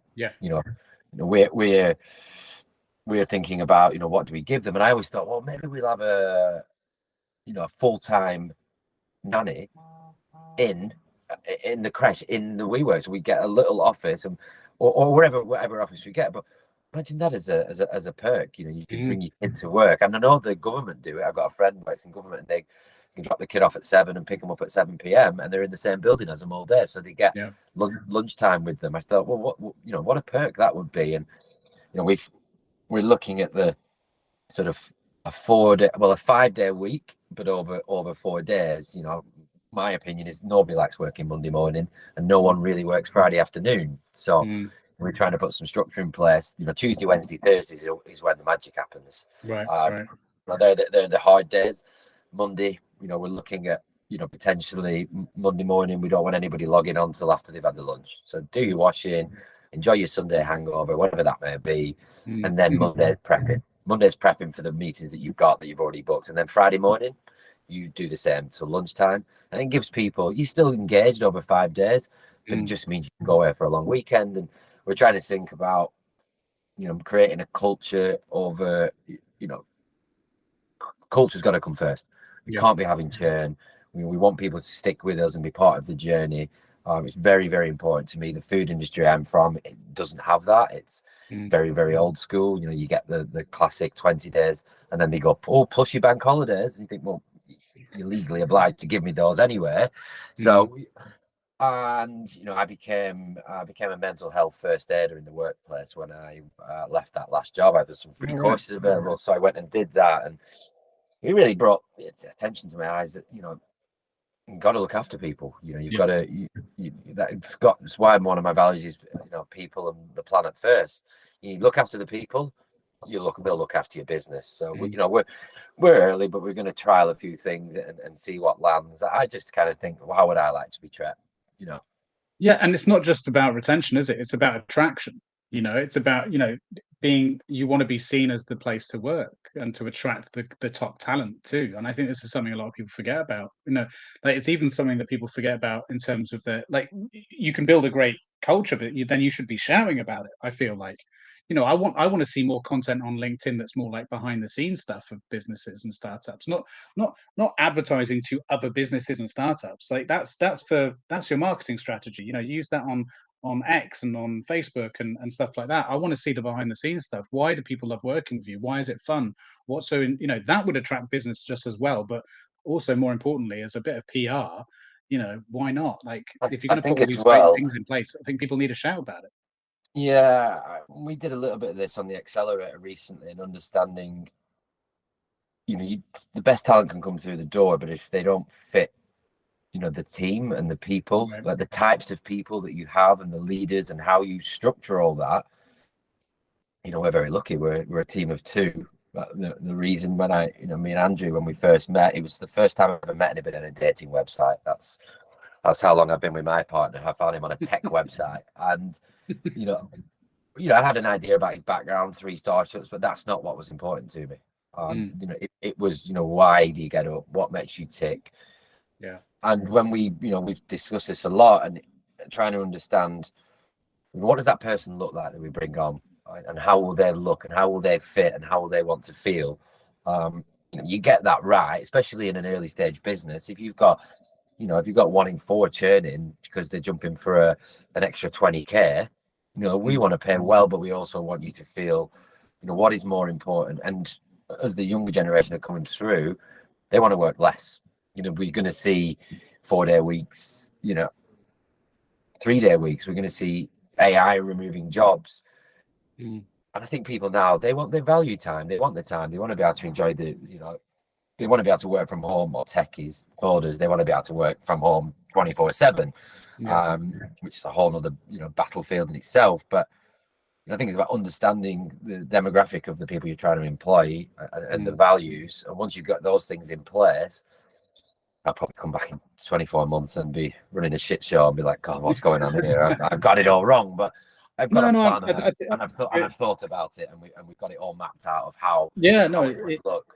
It doesn't sound like you're being flippant about it. You've clearly spent a lot of time thinking about it, and I think it's the right track, and what a lot of the the new sort of level of founders coming into the ecosystem are doing and thinking about. I suppose the challenges are they're still there though. Like I don't think anyone has fully managed to wrap their head around yet at this stage what the challenges will be with something like remote working and hybrid working, and no one has found the best way of doing it. I'm figuring that out. I know lots of my fellow founders are figuring that out. We need to do better with that, I think. And then the challenge, like you said, with the sort of newer generation coming up, sort of wanting to work less but still being able to get the same level of output, that's a challenge too. Because I don't think that there are definitely people out there that would just want to work less and mean that in terms of output too. Yeah. And that's just not kosher. Like I'm not going to support that. I'm sorry, but if you can deliver the same amount of output as matey boy next door and do 2 days less a week, fine. I don't give a shit. Just as long as you're delivering, like that's the way I run my businesses. I don't really care how often you're in the office or at your desk or whatever at home. It's just about, does the work get done, and does it get done to a high standard? And can it be done to a higher standard? Are we checking that? Are we pushing ourselves? Yes. Okay, take as much time off as you want. It doesn't matter really. But if you get that early and you set expectations, so you say, look, you come in, you're a coder, this is what we want over 12 months. Can you deliver it? Yes. Okay, common ground agreed. We can do it. I'm a big believer in working smart, not hard. Right. If it's taking you 4 hours a day, one task, find a way to do it better. That's where I am. That's how I work.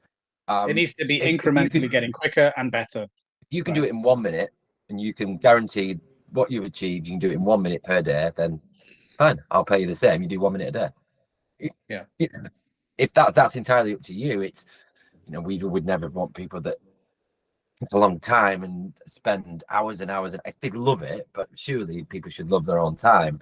So it's this work smart, not hard, and that's very embedded in our values and how we see. I wouldn't be doing what I'm doing if that wasn't the way we are. We're trying to make an old industry work in the 21st century with tools that have been around for 10, 15 years. That's rich in our blood. So, and that has got to be with the people that we employ. Yeah, 100%.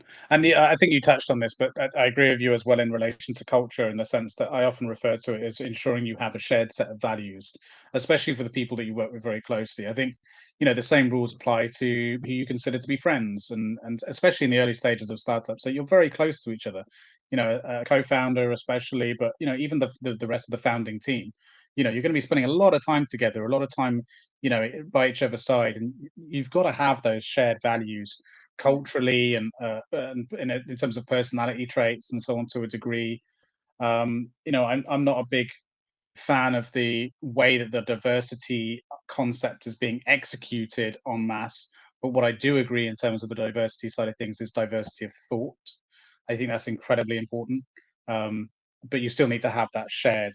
There needs to be something, right? You don't want to have someone so different from you because they offer a different skill set to you to complement you, that you just can't speak the same language. Otherwise, it's not going to work, right? Yeah, there's a lot of the sort of like when you're filling out investment forms, hey, fill out our Airtable or whatever they use. There's always that question: is are you white and are you male? Right. And have you got any female founders? Have you got any X, Y, Z? And I've had it a few times where I've actually been asked from VCs, what are your next hires? What do they look like? And are you going to try and hire more diverse people? Now, I am all for it because I see what it does. Yeah. But I'm all for it, but it's the wrong approach. But if I put an application form out and only 40 men apply for the job, I'm not just going to say no because I'm not looking. I'm just looking whatever comes in as best. I see the value of it. I'm fully behind that, and it can do wonderful things. But it has to be right, and there's a lot of ticking boxes. That how do we look on the outside, and a lot of that goes on, and again, that's something else in potentially VC culture that they're trying to get those stats down that 76% of money is raised in London and 2% is from female founders, although female founders are more successful than male founders. But it has to be for the right reason. Yeah, and it's not for the right reason right now, in my opinion. No, unfortunately, no. It's unfortunately coming mostly, I would say, very, very mostly from bad actors. Yeah, which is a shame. But you're right. You're right. Having a diversity of backgrounds and ideas and opinions is important. But I personally don't attribute that to people's gender or race. I think that comes from, like, there could be someone that lived down the street from you that looks pretty much identical to you will have a completely different way of approaching things, bring a completely different set of skills. It doesn't matter what country they're from or what gender they are or what they look like. Different people have different personalities and different skill sets. That's just the way it is. That's diversity in of itself. But it's what happens in the four walls of your house. Right, exactly. That's a big part of how you approach situations and deal with things and your viewpoints. Yeah. So and you could be next door neighbors. Right. And I saw an article recently, just to sort of hammer this point home. I saw an article recently criticizing a huge amount of money raised by these four co-founders for an AI startup somewhere, some Nordic country. I can't remember which. And it was criticizing it based on the fact that these were all white men, which immediately is obviously racist, which I'm surprised I have to point out these days, but it very clearly is. Even if you point out that someone is white and male, that's both sexist and racist. But anyway, we seem to let that slide when it's about men and white men especially. But there we go, that's the world we live in. But they were sort of attacking them essentially for that, and basically because of the claim that they weren't diverse enough. And I just did a little bit of digging on these individuals. They were from very different parts of their respective country that they did all share. They all had very different backgrounds. Some went to university, others didn't. Other worked on a building site when he was younger. Like, hugely diverse backgrounds. and and then sort of specializing in very different things: technology, commercial, marketing, and operations of running the company as a CEO. It's like, that is diversity. Like, that is exactly the point of diversity. Like, just saying, well, because they're all white, they're not diverse, is an incredibly stupid take, in my opinion. Like, yeah, okay, like maybe they could learn a thing or two about other culture if they're, but how is that going to help them build their fucking business? Like, so I don't know, but I think I would have said a couple of years ago that what I'm saying is an unpopular opinion, but I think fortunately now common sense is coming back to us all a little bit in that regard. So hopefully the VCs will catch up with their quota ticking, because it's all just PR, right? But I did want to briefly ask you about something else. You mentioned about how you became the mental health, was it a mental health first aider? Yeah. What drew you to that? Was there any particular reason? I've had a lot of friends growing up that have suffered from various mental health issues. I'm a very lucky that I have a very positive, again, half full outlook, and especially in the workplace, this, the culture, the way people would treat, and I thought, I really want to do something about that. I'm going to be able to, if I decided I was going to set up my own business, and I really wanted to try and learn and understand, what certain things could be done to stop these really bad events that can lead to, suicide or other major things. I'm a lot of my friends will lean on me and listen to me, and probably get bored of me, to be honest, in my northern dulcet tone. But I find it very soothing. Thanks.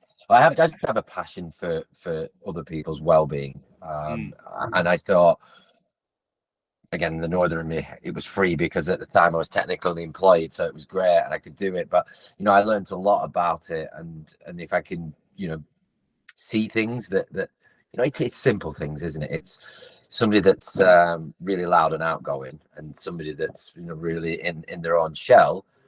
Well, don't sit them next to each other. Sit them together and just let them have a conversation around the idea that, look, I'm the sort of person that annoys you. I'm the sort of person that doesn't like being talked to. They can have that conversation. They can then use that, and then you don't create friction. Whereas, you don't really think about where you're going to sit people. You just tell people to sit. But understanding that different triggers in people's, state and the way they react to things is very, very important, which means you then open up a bigger pool of people for yourself, for the business. And you can see it, the biggest failure in business, apart from founders falling out, is staff, right? It's these internal politics and people not getting along, and there's some methodology you can use by having a sit together. It's easier as you start it in just a team of two, but then as your team expands, and you can have these like workshops together where you all sit down and you're open about, well, I actually think that the way you laugh, or the way you chew your crisps, or the way that you always send an email 5 minutes late, or do this on deadline, these things, you start to look at those. Then what do? You remove those, and all you get is greater productivity. So everybody benefits. But nobody ever thinks about the correlation between that and the success and productivity. I mean, they're so intertwined, and if you can understand it, and it was very valuable. I'd recommend to for people to look at it. It's no, it's a subject very close to my heart, and that's why I was just curious. But yeah, I agree. There's definitely ways you can do it. I would maybe sort of play devil's advocate and just say that I think some of what you mentioned there is just people being people, right? You're not going to be able to change that. So many offices I've worked in where there's always that one person that complains that someone left a cup in the sink without cleaning. I don't think you can change it. You can't change it, because all I think then is just fucking clean it. Yeah. Like, be a team player. If someone keeps you'll never the yogurt pot person. They'll always leave the yogurt pot in the sink. They will. And I'm always the sucker. I'll clean it up. Exactly. I'm that guy that would just clean it and not even worry about it. I'm just like, oh, I'm here. I might as well clean it. If you're aware of it, I think the awareness of that person and that person could potentially, then there are things you can do. There are, if you start to understand, then when you're hiring, there's certain things you can look at and think, well, how does that person fit? Well, we know that that person is going to jar with that person because we've seen that in the past. You know, these types of things. But it's tough though, because you also end up in a position where someone is extraordinarily qualified for the role. You desperately need that particular skill set. And they may not be the entirely best, or they might upset one person. And it's like, well, sorry, guys, it's going to upset one person, but the net positive for the business is X. You know, you're never going to be able to make everyone happy, is kind of my point. You need to make the right decisions for the business. And there's going to be those difficult decisions, unfortunately. I've seen them time and time again, had to make them time and time again. It's unfortunate, but that is the way it is. We just hope that, you know, everyone's going to kind of be civil and grown up. Right, mitigate risk, exactly. Being aware of it. Just aware of it, you know. And you've not got a full-scale war on your hands, and you turn up one morning. Right. But no, it was. And you get mutiny when you arrive in the office. Yeah. But no, if you have anyone who gets a chance, definitely something to look at. It's quite light, but it's just interesting. You know, it's a subject that's very close to me. You know, I think there's an increase with people, you know, suffering. You know, we're a little bit more open these days. We do tend to talk a little bit more, but not as much as we should. Very much, again, there's a north-south divide with this. You know, we're a lot more open in London, where you go to, you know, little old Lancashire, and well, oh, you're a bloke, you should swallow that and just get on with it. No, that's like, like here, where I mean, my dad listens to this. He does think I'm soft, but you know, we're all hugs and we're all hugs down here, and you know, talking about emotions, and it's a generational thing as well. But there is a correlation between, you know, the north and the hard cities, you know, that are cold and damp, and you know. But yeah, it's interesting because there's a while I agree that we talk about it more, I still don't think we're talking about it properly. Right, like I was talking about this with someone recently, as well, who works in the mental health space. She's a founder, and she was asking for my take on it, because I said something about similar to that, like when she, you know, she was saying we're getting better talking about it, and essentially I think men especially are pretty bad at opening up, even in the South, right? I don't know much about the North, but at least in my experience, because especially in the workplace, because of it does open you up to scrutiny, and in certain roles it can set you up for failure. And a really good example of that is my background being in sales. You know, if you were to say to your sales manager in sales, when you've been, I don't know, let's say given a promotion and you've got, you know, a higher quota, and, you know, maybe a team to manage, I'm struggling, like I need some time off, I'm physically and mentally drained, and I'm stressed, whatever, those opportunities will be taken away and they'll be given to someone else. Like, and that's the harsh reality of it, because I mean, it does make sense from a business perspective for that to happen. And so the incentive there is not to say that you're stressed. It's not to say that you need help, you know, and that's the harsh reality. I think of anyone that's in a high stress position to actually say, I'm stressed, because of the expectation is it's a high stress position that comes with the territory, you know, and so it's a really difficult situation for people. And so we tell them in these sort of places of work, like, you know, tell us how you're feeling, and we care about your mental health on one hand, and, you know, unlimited paid time off and this, that, and the other. But on the other, you'll get penalized and you may lose your job if you actually tell us how you really feel. So it's kind of all bullshit, really, in down south.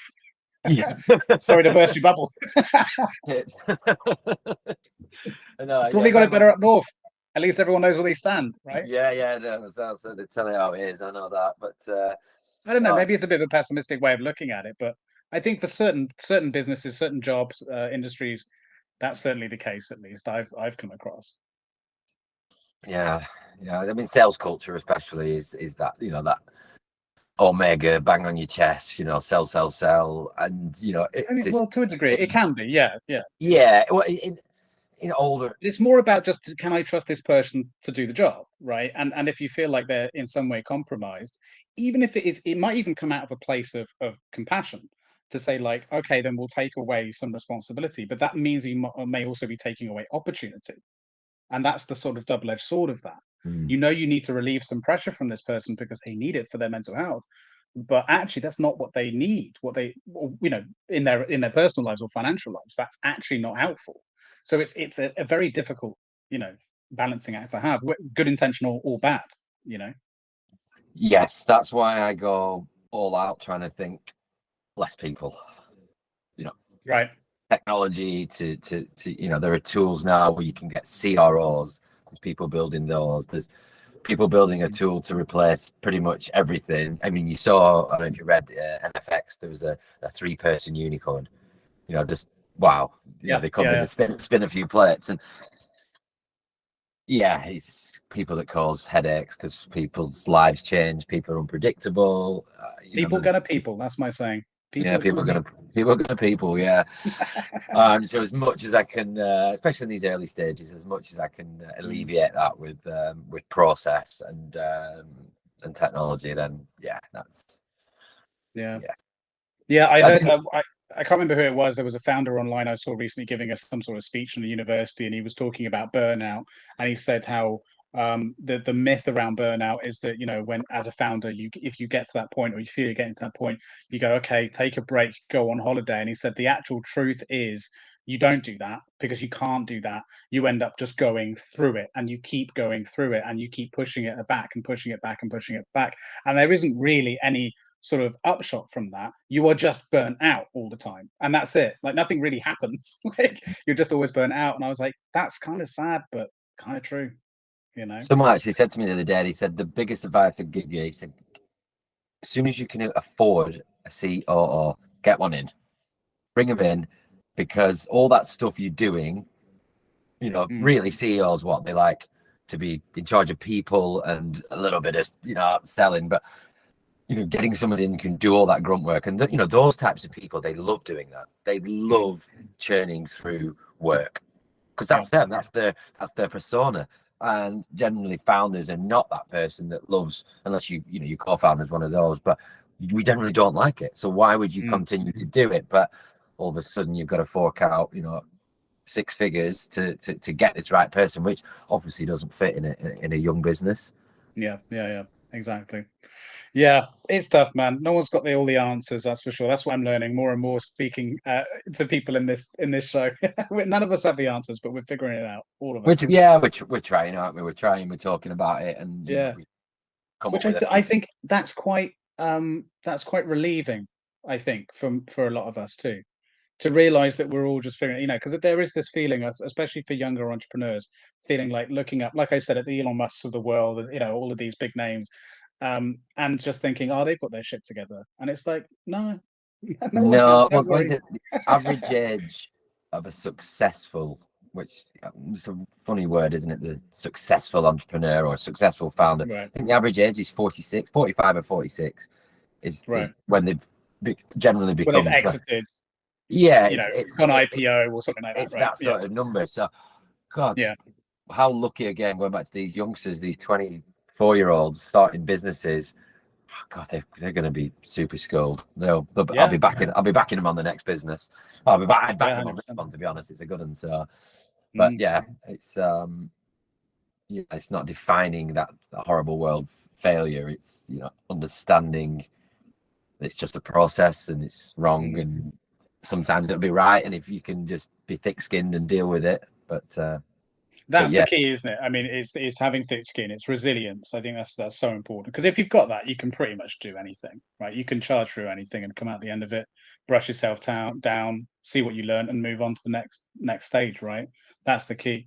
Well, I could pay my London mortgage by delivering groceries and renting a spare room out. So if I can do that, whilst running a startup, so if I can do that, then I can handle this. Exactly. I'm not sure how it would be delivering groceries again, but if you had to do it, you would, right? That's it. The point. And that's also down to ego as well, right? Making sure that you've got your ego in check, not thinking you're above anything. No one's above anything, especially when it comes to living and taking care of the responsibilities in your life. No one's above anything. Do what you need to do to make that happen. I think that's going to be important. Exactly, for everyone. Well, look, we're coming to the end. That flew by. I honestly don't know how we managed. Is that the time, or am I misreading that time? Because that honestly it is. Jesus Christ. Well, look, thank you so much for your time. I really appreciate it. I know how busy you are. So it's been great talking to you, man. And Look, have a great Christmas. Is there anything that that we should be telling people to check out? Obviously, I'll put your website and your LinkedIn and everything in the description. But is there anything people should be going and checking out or keeping their eye on? No, just watch this space really. I mean, we're like I said, I'm a camel, not a unicorn. So you know, small steps, but Yeah. you know, forward motion. But no, we're looking forward to the next 24, 36, 48, 60 months as we go on our journey. And you know, like again, we're always learning. So no, it's been a pleasure. It's really good to actually just talk about things as well, which I don't do enough of. Yeah, exactly. Shoot the shit. Yeah. Let a few people listen to it. It gives me some social proof. Everyone keeps telling me I need more social proof. So me talking for 2 hours about things that are close to me, they can make it what they want. Exactly. You know? That's the idea of this. Yeah. That's the idea. Yeah. We don't care what people make of it. If they take something away from it, great. If they don't, fine. Don't care. Water over a duck's back, but great. Yeah, exactly. But look, man, really good luck with finalizing the rest of this round. And yeah, fingers crossed for everything in the new year. It's you know, sounds really promising, the waiting list that you've built up and everything for January. So you know, we'll be keeping in touch anyway. Yeah. And to be honest, when this episode comes out, everything I just said won't make sense then, because this will be coming out in the new year. So all of this would have already happened. But yeah, good luck. And cool. Hopefully we'll do this again soon. Yeah, brilliant. I look forward to it. Cool, man. Have a good weekend. Yeah, see you later. Too. Cheers. Bye-bye. Thank you for listening and/or watching. Please like and subscribe and join in the conversation in the comments below.